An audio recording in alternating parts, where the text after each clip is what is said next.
हम लोगों ने करंट इलेक्ट्रिसिटी के लेक्चर्स कंप्लीट कर लिए।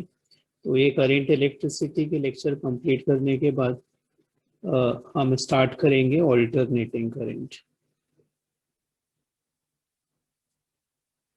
और इसको भी मैं बोर्ड लेवल पे कवर कर रहा हूँ, जिससे आपको बोर्ड के प्रिपरेशन के लिए हेल्प मिले। तो हम लोग कॉन्सेप्ट को रिवाइज करेंगे, बहुत ज़्यादा डेप्थ में डिटेल में नहीं जाएंगे। तो ये आपको हेल्प करेगा बोर्ड एग्जाम की प्रिपरेशन के लिए। तो इसमें फर्स्ट टर्म समझना है आपको, ऑल्टरनेटिंग करंट होता क्या है।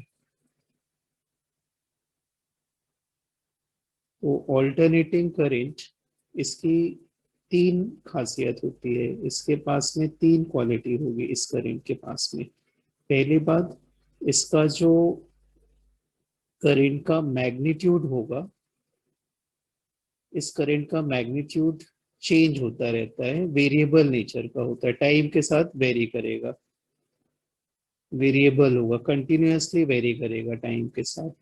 और इस करंट की डायरेक्शन पीरियोडिक होती है, ये भी चेंज होती रहती है एक डेफिनेट टाइम के बाद। इसकी जो डायरेक्शन होगी ये पीरियोडिक होगी, मैग्नीट्यूड वेरिएबल होगा। और एक और पॉइंट ध्यान रखना चाहिए, इस करंट का एम्पलीट्यूड, एम्पलीट्यूड का मीनिंग होगा मैक्सिमम वैल्यू। एम्पलीट्यूड इस करंट का कांस्टेंट रहता है। और जनरली हमारे सिलेबस में जो ऑल्टरनेटिंग करंट है वो साइनोसॉइडल एसी है, जिसको ग्राफिकली आप ऐसे बनाते हैं। ये वाई एक्सिस पर करंट और एक्स एक्सिस पे टाइम है। तो ये करंट का, ऑल्टरनेटिंग करंट का ग्राफ बना हुआ है। जो टाइम एक्सिस के ऊपर है उसको पॉजिटिव साइकिल बोलते हैं, जो टाइम एक्सिस के नीचे है उसको नेगेटिव साइकिल बोलते हैं। ये साइनोसॉइडल कर्व है, तो इसलिए इस करंट की इक्वेशन हम कुछ ऐसे लिखते हैं, I is equal to I not sine omega T. ये ऑल्टरनेटिंग करंट की इक्वेशन है। इसी बेसिस पर आप ऑल्टरनेटिंग वोल्टेज की इक्वेशन भी दे सकते हो, V is equal to V not sine omega t. यहाँ आई नॉट और वी नॉट पीक वैल्यू होते हैं, आई नॉट करंट की पीक वैल्यू और वी नॉट पोटेंशियल डिफरेंस या ईएमएफ की पीक वैल्यू होते हैं। ये दोनों पीक वैल्यू या एम्पलीट्यूड कहलाते हैं। और एक और टर्म है यहाँ पर ओमेगा, ओमेगा को हम एंगुलर फ्रीक्वेंसी बोलेंगे, एंगुलर फ्रीक्वेंसी।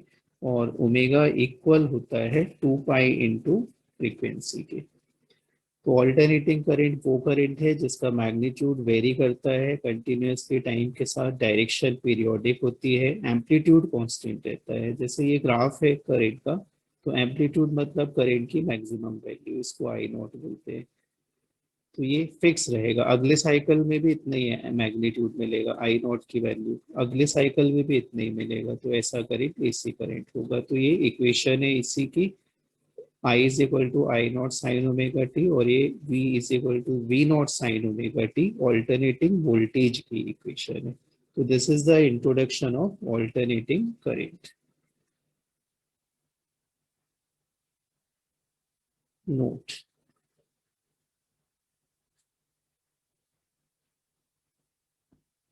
आपके पास मान लो कुछ इस टाइप का करंट है, ये टाइम है और यहाँ पर करंट है आई। ये करंट ऊपर की तरफ बनाया हमने, और फिर ऐसा नीचे की तरफ बना है, फिर ऊपर की तरफ बनाया, और फिर नीचे की तरफ बना हुआ है। तो ये एक ग्राफ बना हुआ है करंट और टाइम के बीच का। तो इसमें हमें चेक करना है कि ये एसी है कि नहीं। तो हमें देखिए आप, ये करंट की मैक्सिमम वैल्यू है आई नॉट है, और फिर तुरंत कुछ टाइम के बाद में, जैसे ये जीरो टाइम बोल दें, ये टी, ये 2T, ये वाला 3T, और ये वाला 4T हो गया। तो एक डेफिनेट टाइम के बाद में देखो डायरेक्शन बदलती जा रही है, ऊपर जो है पॉजिटिव साइकिल, नीचे नेगेटिव, फिर पॉजिटिव, फिर नेगेटिव, डेफिनेट टाइम इंटरवल के बाद डायरेक्शन बदल रही है। यहाँ मैग्नीट्यूड नहीं बदल रहा है, लेकिन पीरियोडिक है करंट ये। तो और एम्पलीट्यूड कैसा है, कांस्टेंट है, तो ये भी ग्राफ एसी को रिप्रेजेंट कर रहा है, ऑल्टरनेटिंग करंट को रिप्रेजेंट कर रहा है। और अगर मान लो कोई ग्राफ ऐसा बना हुआ है, यहाँ पर आई और यहाँ पर टी है, तो मान लो कोई ग्राफ ऐसा बना हुआ है कि कुछ ऐसा बना है, तो यहाँ पे देखो पीरियोडिक तो है, ये चेंज होती जा रही है डायरेक्शन इसकी, लेकिन यहाँ पे एम्पलीट्यूड मतलब मैक्सिमम वैल्यू कुछ और आएगी, और इस वाले साइकिल में मैक्सिमम वैल्यू कुछ और आएगी, तो मैक्सिमम वैल्यू और एम्पलीट्यूड भी कांस्टेंट होता है तभी वो एसी होता है, तो ये वाला ग्राफ ऑल्टरनेटिंग करंट को रिप्रेजेंट नहीं कर रहा है। तो ऑल्टरनेटिंग करंट हम उस करंट को बोलेंगे जिसमें एम्पलीट्यूड कांस्टेंट आए, फिक्स रहे और डायरेक्शन पीरियोडिक हो, that current will be known as alternating current.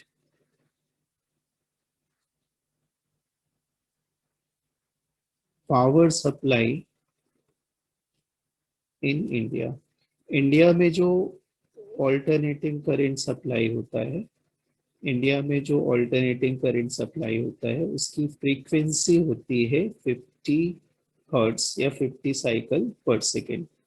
और अगर हम ओमेगा कैलकुलेट करें तो 2 पाई इंटू फ्रीक्वेंसी से 2 पाई हमने ले लिया 3.14, और ये 50, तो 50 इंटू 200 3.14 में इंटू होगा तो 314, और ओमेगा का यूनिट होता है रेडियन पर सेकेंड। और जो वी होता है, ईएमएफ होता है, उसकी वैल्यू 220 वोल्ट होती है। तो इंडिया में जो पावर सप्लाई होती है उसका frequency 50 hertz, angular frequency 314 radian पर सेकेंड, और जो ईएमएफ है, वोल्टेज है, वो 220 वोल्ट होता है, 220 वोल्ट का एसी सप्लाई होता है।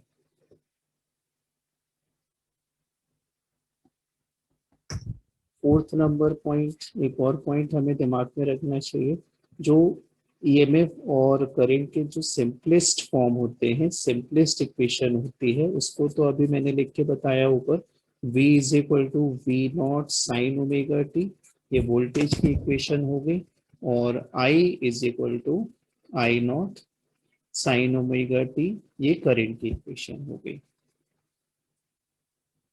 एक और जनरलाइज्ड फॉर्म होता है इस इक्वेशन का, वो ज्यादा यूजफुल होगा। जनरल फॉर्म ज्यादा यूजफुल इस सेंस में होगा कि जैसे I is equal to I not sine omega T plus five. ऐसा जरूरी नहीं है कि हमारा जो ग्राफ है हमेशा ये जीरो से स्टार्ट होगा, ओरिजिन से स्टार्ट होगा, ये यहाँ करंट है और यहाँ पर टाइम है। ग्राफ कहीं और से भी स्टार्ट हो सकता है, जैसे मान लो यहाँ से स्टार्ट हो जा रहा है ग्राफ, कुछ ऐसा ग्राफ बना हुआ है, तो उस कंडीशन में हमेशा एंगल ओमेगा टी नहीं होता, कुछ एंगल का डिफरेंस भी हो सकता है जिसको फेज डिफरेंस बोलते हैं। तो proper equation, most generalised form equation का ये होता है। यहाँ जो फाइव टर्म आ रही है, इसको हम इनिशियल फेज कहते हैं या फेज कांस्टेंट बोलेंगे, और v को भी ऐसे ही लिखा जा सकता है, V not sine omega T plus five, I initial phase हो जाएगा। तो सिंपलेस्ट फॉर्म तो I not sine omega T और V not sine omega t लिख सकते हैं, लेकिन जनरलाइज्ड फॉर्म ये होता है omega T plus five. Sine के साथ यहाँ पे जो टर्म आ रही है ओमेगा टी प्लस फाइव, इसको हम फेस कहते हैं, जो एंगल आ रहा है साइन के साथ में उसको हम फेस बोलेंगे, और स्पेशली ये जो फाइव आ रहा है इसके लिए बता दिया मैंने, इसको इनिशियल फेस कहेंगे हम। तो ये कुछ पॉइंट्स बताया मैंने आपको एसी से रिलेटेड। आगे बढ़ते हैं। नेक्स्ट हम लोग सीखेंगे average value of alternating current in one complete cycle, average और मीन वैल्यू।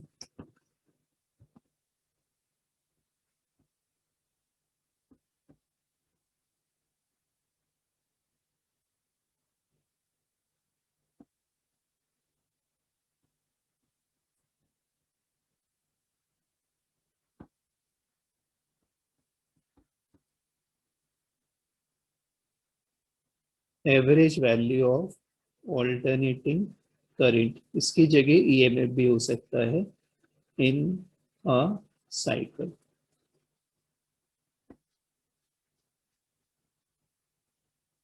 तो फिर से साइनोसॉइडल कर्व से शो करेंगे हम ऑल्टरनेटिंग करंट को। ये करंट और ये टाइम हो गया। मैंने एक साइकिल बना लिया एसी का, और इक्वेशन सिंपलेस्ट फॉर्म में वाला यूज कर ले रहा हूँ मैं, I is equal to I not sine omega T. ये ऑल्टरनेटिंग करंट है और इसका ग्राफ बना हुआ है। यहाँ पे जो टाइम है ये टी होगा, एक साइकिल का टाइम, ऊपर पॉजिटिव साइकिल नीचे नेगेटिव साइकिल। और यहाँ पे इस पॉइंट के लिए टाइम आप टी बाई टू बोल सकते हैं। तो इस वन कंप्लीट साइकिल के लिए ऑल्टरनेटिंग करंट की हमको एवरेज वैल्यू निकालनी है।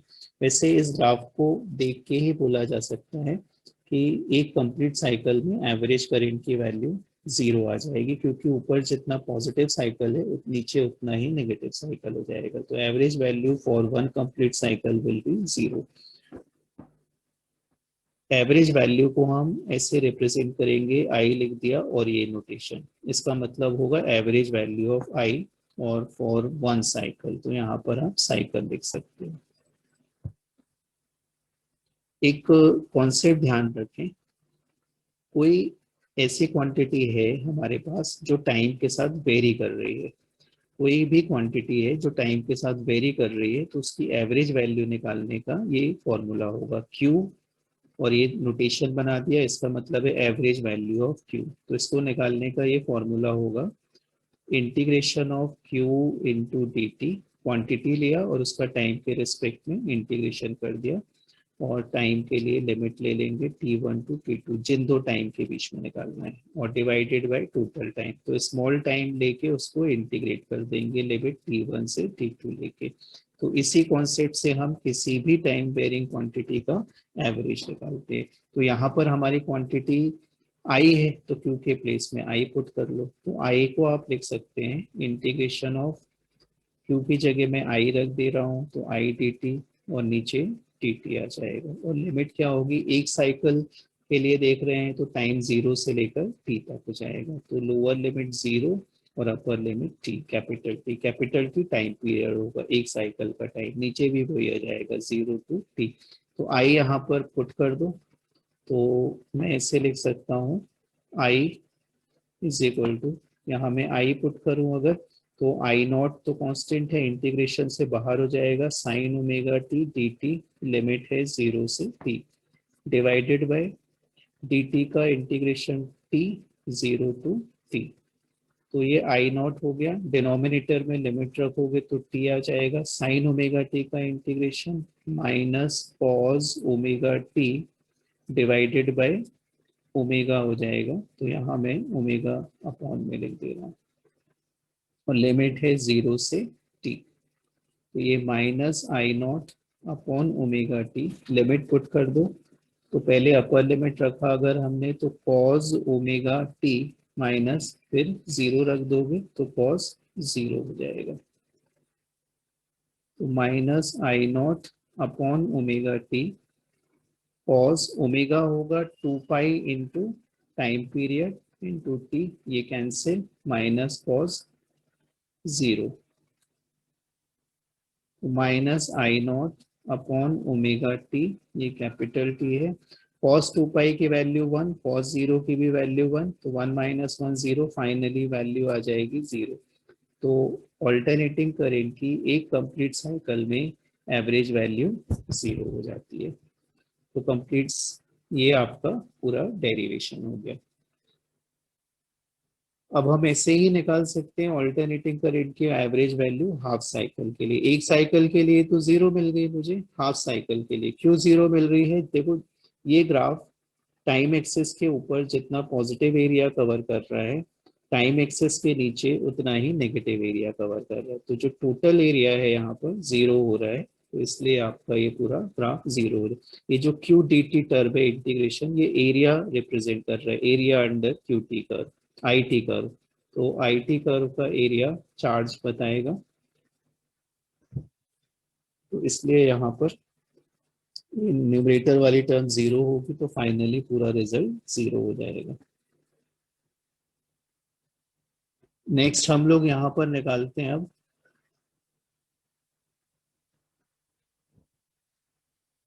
Average value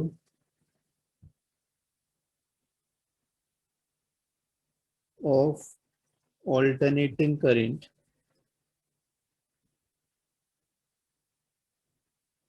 for half cycle. तो करने का तरीका तो पहले जैसा ही होगा, सिर्फ हमको लिमिट बदल देनी है। यहाँ पर ये हाफ साइकिल एक पॉजिटिव साइकिल ले रहे हैं हम, ये करंट और ये टाइम। हमें ग्राफ तो पूरा ऐसा होगा, लेकिन हमको 0 से लेकर t/2 टाइम के लिए एवरेज वैल्यू निकालनी है। तो फिर से सेम यूज किया आपने। Q कोई भी क्वांटिटी हो अगर, तो उसकी एवरेज वैल्यू निकालने का फॉर्मूला होता है Q into d t, T1 to T2, और divided by integration of d t T1 से T2। तो Q के प्लेस में I आ गया। I is equal to I d T, limit 0 से t/2 divided by D T, यहाँ भी लिमिट हो जाएगा 0 से t/2। और I के प्लेस में आप, I के प्लेस पे हम लोग I की इक्वेशन पुट कर लेंगे, I not sine omega T.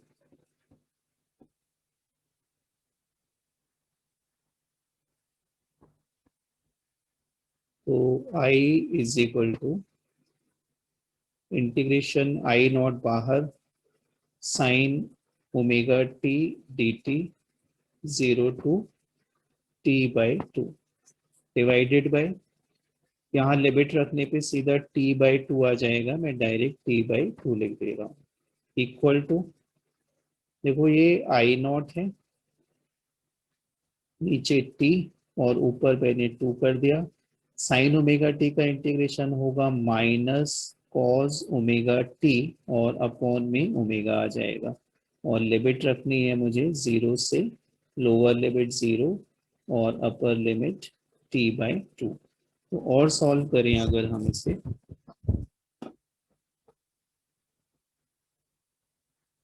इसको और सॉल्व कर दो, तो -2 I0 अपॉन, यहाँ ओमेगा के प्लेस में रखा जा सकता है 2 पाई अपॉन टी, और ये है टी, तो टी से टी कैंसिल, 2 से 2 कैंसिल, तो सिर्फ -I0 अपॉन पाई बचा है। यहाँ भी लिमिट रखे, कॉस ओमेगा को मैं लिख दे रहा हूँ 2 पाई/टी, और ये जो टाइम था उसके प्लेस में t/2 आ जाएगा। ये 2 और 2 कैंसिल, t से t cancel, minus second limit 0 है तो कॉस 0 हुआ।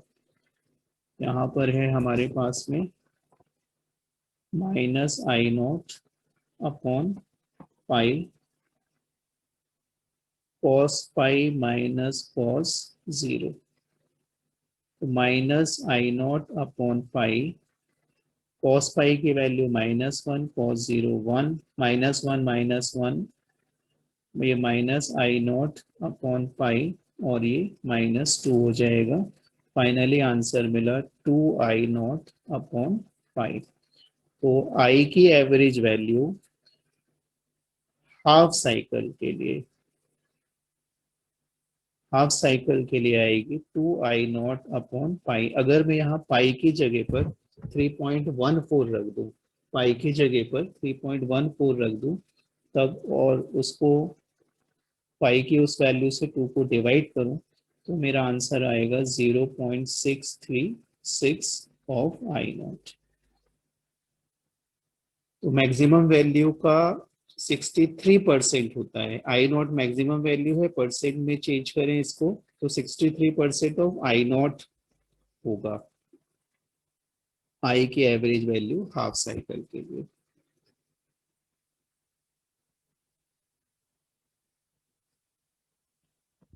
नेक्स्ट, करंट के लिए एक और वैल्यू होती है जिसको हम बोलेंगे RMS value of alternating current, और ये काफी इंपॉर्टेंट होती है। इसको हम इफेक्टिव वैल्यू भी बोलेंगे, इफेक्टिव वैल्यू ऑफ करंट।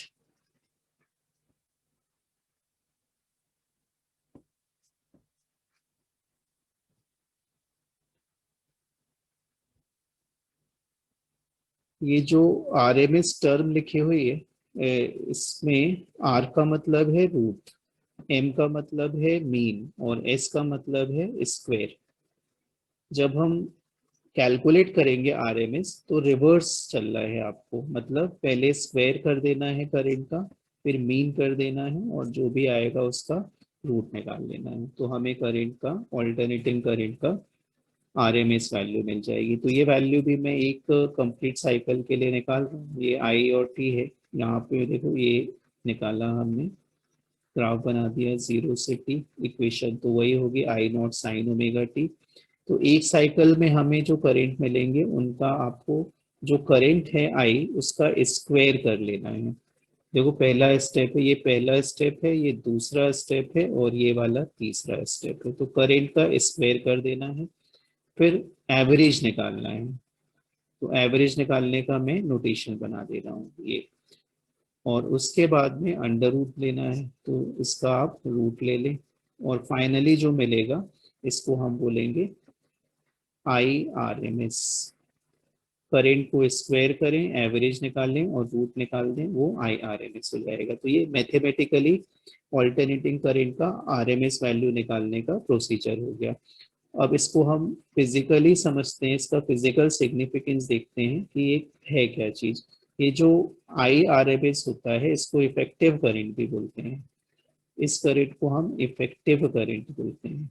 और इफेक्टिव करंट इस सेंस में बोलते हैं, जैसे देखो एक रजिस्टर है आपके पास में और आपने इसमें एसी करंट फ्लो करवाया, एसी सोर्स लगा के एसी करंट फ्लो करवा रहे हैं,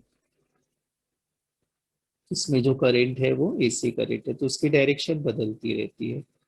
अब हमने क्या किया, इस आरएमएस वैल्यू वाला, जो भी आरएमएस वैल्यू होगी उस ऑल्टरनेटिंग करंट की, उस आरएमएस वैल्यू वाला डीसी करंट फ्लो करा। मतलब ये जो डीसी करंट फ्लो हो रहा है इसकी वैल्यू, जो भी करंट है आई, उस आई आरएमएस वैल्यू के इक्वल होगा। तो दोनों ही कंडीशन में रेजिस्टेंस सेम है, और मान लो मैं यहाँ पे 0 से लेकर टी टाइम तक करंट फ्लो कर रहा हूँ, ये वाला करंट एसी करंट है और इस करंट की आरएमएस वैल्यू वाला डीसी करंट फ्लो कर रहा हूँ, और उतने ही टाइम तक 0 से टी तक। तो दोनों ही रेजिस्टेंस में सेम हीट प्रोड्यूस होगी। ऑल्टरनेटिंग करंट जितनी हीट प्रोड्यूस करेगा इस रेजिस्टेंस में 0 से टी टाइम तक, ये डीसी करंट जिसकी वैल्यू आरएमएस वैल्यू के इक्वल होगी वो भी सेम हीट प्रोड्यूस करेगा। तो इसी बेसिस पर हमने आरएमएस वैल्यू को डिफाइन किया है फिजिकली, कि it is that value of constant DC which produces same heating effect as it is produced by the alternating current in the same resistor for same time interval। तो इस तरीके से इसको define किया हुआ है।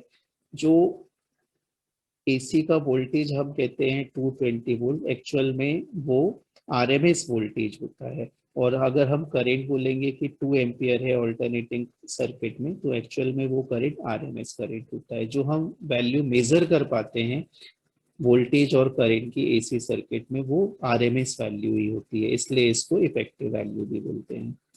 तो अब अपन इसको मैथमेटिकली कैलकुलेट करके देखें, तो फिर से हम कैलकुलेट कर रहे हैं आई आर एम एस, और कैलकुलेट करने का कॉन्सेप्ट वही है हमारा, Q is equal to integration of Q d T divided by D t, integration of d T और लिमिट है T1 से लेकर T2 तक। तो Q मेरा अब इस बार करंट का स्क्वायर है, Q की जगह हमें आई स्क्वायर का एवरेज चाहिए, तो आई स्क्वायर लिख दिया हमने। तो यहाँ पर आएगा I square D T divided by D T, और एक कंप्लीट साइकिल के लिए ले रहे हैं तो टाइम हम लोग 0 से t ले लेंगे। तो आई कितना होता है, आई नॉट और साइन ओमेगा टी, तो स्क्वायर है तो यहाँ स्क्वायर कर ले, ये डी टी और नीचे में सीधे टी लिख दे रहा हूँ, ये लिमिट है 0 से टी। तो अब बस आपको साइन स्क्वायर ओमेगा टी को इंटीग्रेट करके दिखा देना है, और I square T sine square omega T को थोड़ा चेंज करना पड़ेगा आपको कॉस की टर्म में। तो साइन स्क्वायर ओमेगा टी को लिखा जा सकता है 1 minus cos 2 omega T upon 2। जो अपॉन 2 आ रहा है उसको मैंने बाहर लिख दिया और ये डी टी हो जाएगा।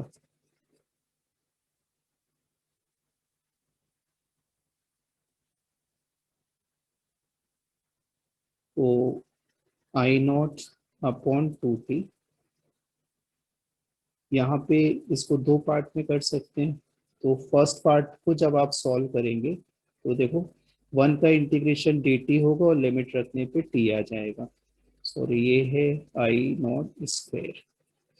तो ये हुआ आई नॉट स्क्वायर और 1 का इंटीग्रेशन टी आ जाएगा माइनस जो सेकेंड पार्ट है उसमें integration of cos 2 omega T D T 0 to t। तो ये जो सेकेंड पार्ट वाला इंटीग्रेशन है average value cos 2 omega T की एक कंप्लीट साइकिल के लिए 0 हो जाएगी। कॉस थीटा साइन थीटा, कोई भी साइन थीटा या कॉस थीटा वाला फंक्शन होगा तो इसकी एवरेज वैल्यू इन फंक्शंस की, मतलब 0 से लेकर 2 पाई एंगल तक के लिए इनकी एवरेज वैल्यू 0 होती है। तो ये कॉस वाला फंक्शन है, इसकी एवरेज वैल्यू 0 हो जाएगी। आप इसको इंटीग्रेशन करके भी दिखा सकते हैं। तो ये सेकेंड पार्ट तो 0 होगा, तो I not square 2t, first part में t बचेगा, ये कैंसिल हो गया। तो ये जो वैल्यू है मेरे पास स्क्वायर ऑफ करेंट की एवरेज वैल्यू है। मुझे इसका रूट लेना होगा तो मैं अंडर रूट ले रहा हूँ दोनों साइड। तो आई स्क्वायर और एवरेज राइट साइड में आई नॉट स्क्वायर है डिवाइडेड बाई 2 और इसका रूट।